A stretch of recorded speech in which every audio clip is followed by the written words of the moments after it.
Everyone, कैसे हैं आप सभी। उम्मीद है आप सब खुश होंगे, स्वस्थ होंगे, अपना ख्याल रख रहे होंगे, खुद को हील एंड पॉजिटिव कर रहे होंगे। बहुत बहुत स्वागत है आप सभी का एक बार फिर से हमारे इस चैनल पर। तो आज मैं फिर से आप सभी के लिए एक नई और फ्रेश रीडिंग करने जा रही हूँ और आज की रीडिंग बहुत ही स्पेसिफिक है।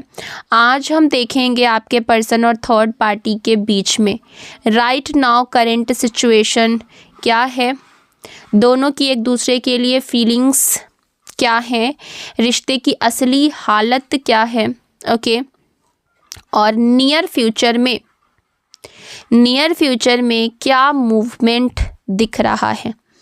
लेकिन एक चीज़ मैं क्लियर कर दूं कि आज की रीडिंग में मैं आपके लिए उनकी फीलिंग्स नहीं देखूंगी। आज पूरा फोकस सिर्फ उनके और थर्ड पार्टी की एनर्जी पर होगा, ओके। एक बात का ध्यान रखिएगा कि आज की ये जो रीडिंग है ये एक general, collective and timeless reading है। इसका मतलब ये है आप इसे जब भी देखेंगे ये आपके साथ रेजोनेट ज़रूर करती है। जितना रेजोनेट हो उतना ही लीजिएगा, बाकी को दूसरों के लिए जाने दीजिएगा।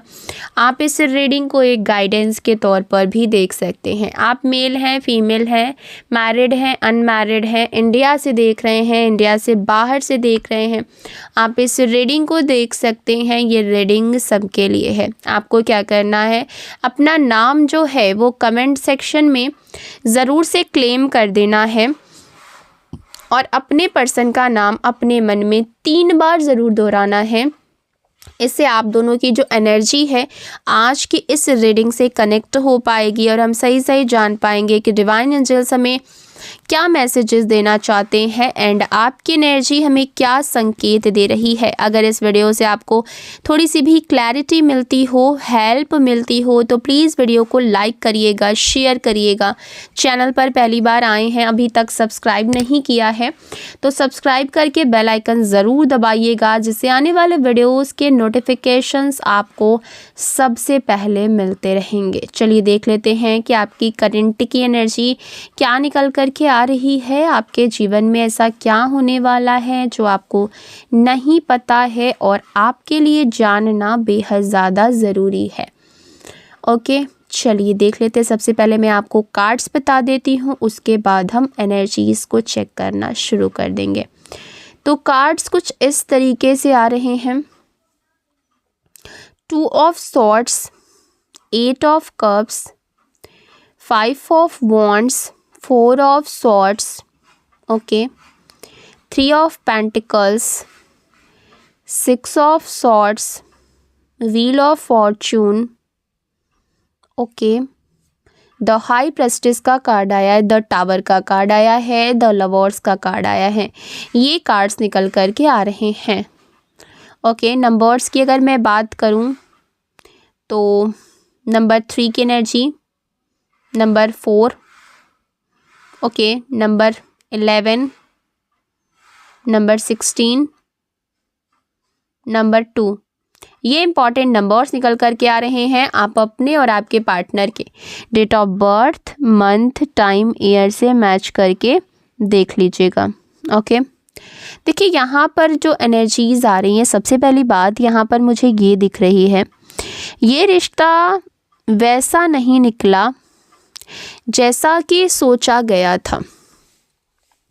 आपके पर्सन इस रिश्ते में ना, मतलब थर्ड पार्टी के साथ जो भी इनका रिश्ता है, ठीक है, ये उस रिश्ते में अपनी खुशी ढूंढने गए थे, ठीक है। इनको वहाँ पर खुशियाँ चाहिए थी, बट यहाँ पर जो दिख रहा है कि उन्हें अपने जीवन में उस रिश्ते से खुशियाँ, स्टेबिलिटी और कहीं ना कहीं प्यार चाहिए था, ठीक है। घर जैसा एहसास उनको इस रिश्ते से चाहिए था, एक अपनापन चाहिए था, ठीक है।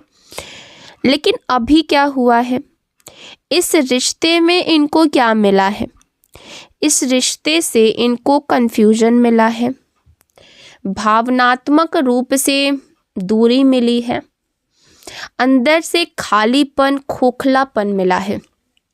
यहाँ पर 4 ऑफ वॉन्ड्स ना ये बता रहा है कि स्टार्टिंग में उनको लगा था कि ये मेरा घर होगा, मेरी खुशी होगी, मेरे जीवन में इस रिश्ते से ना खुशियाँ आएंगी, उनको ऐसा लगा था। लेकिन अभी क्या है, यहाँ पर 8 ऑफ कप्स बता रहा है कि इनका जो दिल है वो वहाँ से उठ चुका है। ठीक है, इनका दिल वहाँ से उठ चुका है पूरी तरीके से, और इनका मन वहाँ से अब वहाँ पर नहीं लग रहा है। ओके, देखिए आपके जो पर्सन है, यहाँ पर उनकी एनर्जी दिख रही है कि वो अभी डिसीजन मोड में है, रुकूं या फिर निकल जाऊं, कुछ इस टाइप की उनका थॉट प्रोसेस जो है वो चल रहा है। ठीक है, बट फर्क एक है, दिख रहा है कि उनके पास पावर है, वो हेल्पलेस नहीं है। ठीक है, वो जानते हैं अगर चाहें तो एक कट में चीज़ें ख़त्म कर सकते हैं, ये एक बार कोई डिसीज़न ये ले सकते हैं और सब चीज़ें अपने अकॉर्डिंग चला सकते हैं। उनकी सोच अभी क्या है कि मैंने बहुत कोशिश करी, ठीक है, मैंने चीज़ों को संभालने की कोशिश करी, लेकिन अब मैं घुट रहा हूँ या फिर घुट रही हूँ, कुछ इस तरीके की चीज़ें उनके मन में अभी चल रही है। ओके, यहाँ पर दिख रहा है कि अगर वो रुके रहें तो वो खुद को कैद महसूस करेंगे, अगर निकल गए तो कम से कम उनका आत्मसम्मान बचेगा। ठीक है, इसीलिए अभी जो चल रहा है वो लास्ट चांस एनर्जी में दिख रहा है। उन्होंने या तो सामने वाले को ना लास्ट चांस दे दिया है या मन ही मन ये तय कर लिया है कि बस अब और नहीं, अगर इसके बाद कुछ ऐसा दोबारा से हुआ, कुछ ऐसा मेरे मन में आया तो अब और लास्ट बार मैं बस चांस दे रहा हूँ इस रिश्ते को या फिर दे रही हूँ, उसके बाद अब और नहीं। यहाँ पर कार्ड्स ये दिखा रहे हैं, अगर मैं थर्ड पार्टी की एनर्जी की बात करूँ, ठीक है, तो सबसे बड़ी बात इस रीडिंग में ये बहुत चीज़ स्ट्रांगली दिख रही है, ये रिश्ता प्यार पर नहीं टिका हुआ है। आपके पर्सन का परसेप्शन थर्ड पार्टी के लिए क्या है, उनकी एनर्जी क्या कह रही है। देखिए इस समय पर ना इन लोगों के जो रिलेशनशिप चल रहा है उसमें ना एक झगड़ा, कन्फ्लिक्ट की एनर्जी दिख रही है, अनप्रिडिक्टेबल नेचर, उनके बार बार मूड स्विंग्स हो रहे हैं और मानसिक थकान उनको बहुत ज़्यादा हो रही है, जैसे कि मौसम ना अचानक से बदल जाए, धूप भी है, बारिश भी है, बिजली भी कड़क रही है, मतलब चारों तरफ से उनके ना जीवन में जैसा लग रहा है कि चारों तरफ से ऐसा तूफान सा आया है। वो कहते हैं मैं समझ नहीं पाता कि सामने वाला कब कैसा हो जाएगा। ठीक है, उनके लिए ये रिश्ता मानसिक तनाव है, लगातार तकरार हो रहे हैं, फिडअप वाली एनर्जी कहीं ना कहीं इस रिश्ते में उन्हें देखने को मिल रही है। ठीक है, यहाँ पर थर्ड पार्टी की फीलिंग्स की अगर मैं बात करूँ तो क्या दिख रहा है, उसकी चिंता क्या है कि मैं उसे कितना प्यार करता हूँ या फिर करती हूँ, ये नहीं, मैं उसके बिना नहीं रह पाऊँगा, ये भी नहीं है उसकी सोच। उसकी चिंता क्या है कि मेरे खर्चे कौन उठाएगा। ठीक है, स्टेबिलिटी मेरे जीवन में कौन लाएगा, कैसे आएगा मेरे जीवन में स्टेबिलिटी, मेरी जिम्मेदारी कौन लेगा। यहाँ इमोशनल अटैचमेंट नहीं दिख रहा है, यहाँ फाइनेंशियल सिक्योरिटी की चिंता थर्ड पार्टी को सता रही है। ठीक है, यहाँ पर ये रिश्ता लेन देन का होता हुआ दिख रहा है, दिल का नहीं है, सुविधाओं का, ज़रूरतों का रिश्ता है।